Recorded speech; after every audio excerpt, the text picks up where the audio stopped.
Le krach de 1929 est une crise boursière qui s'est déroulée à la bourse de New York entre le jeudi 24 octobre et le mardi 29 octobre 1929. En quelques jours, l'indice principal qui avait augmenté de plus de 500% depuis le début des années 1920 perd presque la moitié de sa valeur. Pour plus de contexte, je vous invite à regarder l'épisode précédent dont le lien est dans la description. Cet événement est l'un des plus célèbres de l'histoire boursière, marquant le début de la Grande Dépression, la plus grande crise économique de l'histoire. Et c'est sur ces mots que débute notre deuxième épisode sur la série consacrée à la période de l'entre-deux-guerres. C'est parti générique.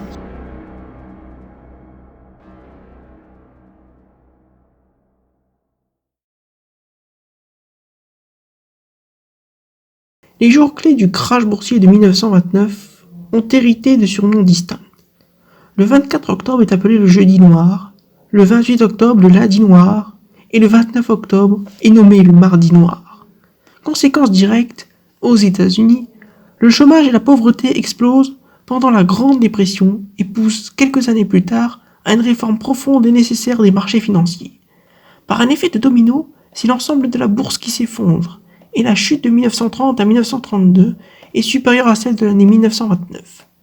Les crédits se tarissent, la consommation, l'investissement et la production continuent de chuter. Le chômage explose. Il passe de 1,5 million de personnes à 15 millions de personnes en 1933. De plus, la crise bancaire devient une crise économique en 1931. Cette crise affaiblit le mouvement ouvrier. Les travailleurs qui avaient un emploi craignaient tellement de le perdre qu'ils suivaient le plus souvent les appels à la modération des dirigeants parlementaires et syndicaux. Cette crise boursière de 1929 dégénère en crise économique et son onde de choc se propage dans le monde entier. Quoique avec un certain retard et de façon irrégulière, suivant le niveau d'exposition de l'économie locale au risque boursier américain. Les indices boursiers ne reprendront des valeurs comparables à celles précédant la crise de 1929 que 25 ans plus tard.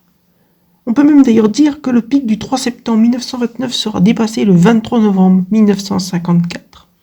Dans la vieille Europe, qui peine à se remettre de la Première Guerre mondiale, les États-Unis, leurs immenses gratte-ciel, leur industrie ultramoderne, leur industrie cinématographique omniprésente et leur puissance économique fascinent et révulsent en même temps, comme en témoigne la vision assez caricaturale d'Hergé dans Tintin en Amérique, paru dans le très catholique supplément jeunesse du journal belge Le XXe siècle, dirigé par un curé de choc, l'abbé Norbert Wallet. Les années 1930 sont le théâtre d'une crise économique d'une ampleur mondiale, déclenchée par ce fameux krach de 1929, et dont la principale conséquence sera l'exacerbation de la concurrence entre les nations. Les rivalités économiques ouvrent la porte à des rancunes politiques plus anciennes, souvent nées d'ailleurs du règlement à courte vue de la Première Guerre mondiale. L'entre-deux-guerres est surtout marqué par la montée des nationalismes, tant en Europe, notamment en Europe de l'Est et en Europe du Sud, qu'en Amérique du Sud ou en Asie, ainsi que par un développement sans précédent des idéologies totalitaires, qu'elles soient de droite, avec le fascisme ou le nazisme, ou de gauche, qui est le communisme.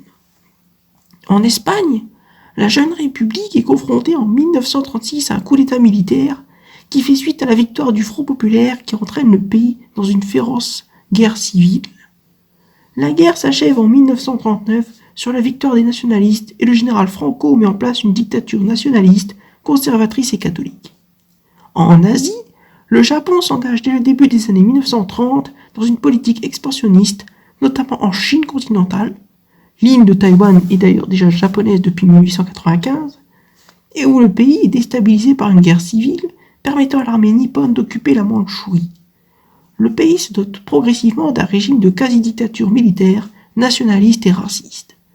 Le Japon étant confronté à l'armée rouge dans sa mainmise sur les nazis à travers le pacte anti-Comintern, qui rejoindront par la suite les autres dictatures européennes. En France, la période de l'entre-deux-guerres est marquée par une forte instabilité gouvernementale. Ni la majorité de droite issue des urnes en 1919 et emmenée par Raymond Poincaré, ni le cartel des gauches, vainqueur des élections en 1924, et ses gouvernements Herriot, Painlevé et Briand, ne parviennent à enrayer une grave crise financière. La situation s'améliore provisoirement quand Raymond Poincaré, de retour au pouvoir en 1926, forme un cabinet d'union nationale pour sauver le franc. Mais malade, il est obligé de se retirer en 1929. 3 ans plus tard, les élections de 1932 portent au pouvoir le nouveau cartel des gauches. Herriot revient aux affaires, mais est renversé au bout de 6 mois. Commence alors ce qu'on appellera le massacre des ministères. 5 gouvernements vont se succéder et tomber un à un en à peine plus d'1 an. Durant cette période naît un virulent sentiment d'antiparlementarisme qui illustre le développement de nombreuses lignes. La crise politique culmine après la mise à jour d'une vaste escroquerie dont l'auteur Stavisky entretenait de nombreuses relations au cœur même du pouvoir. Gaston Doumergue, rappelé de sa retraite, ne parvient pas à résoudre la crise. Il démissionne rapidement, de même que Laval qui lui succède. Le 6 février 1934 débute par une manifestation organisée à Paris par des ligues monarchistes et nationalistes comme l'Action française et les Croix de Feu, ainsi que par des anciens combattants et d'autres groupes.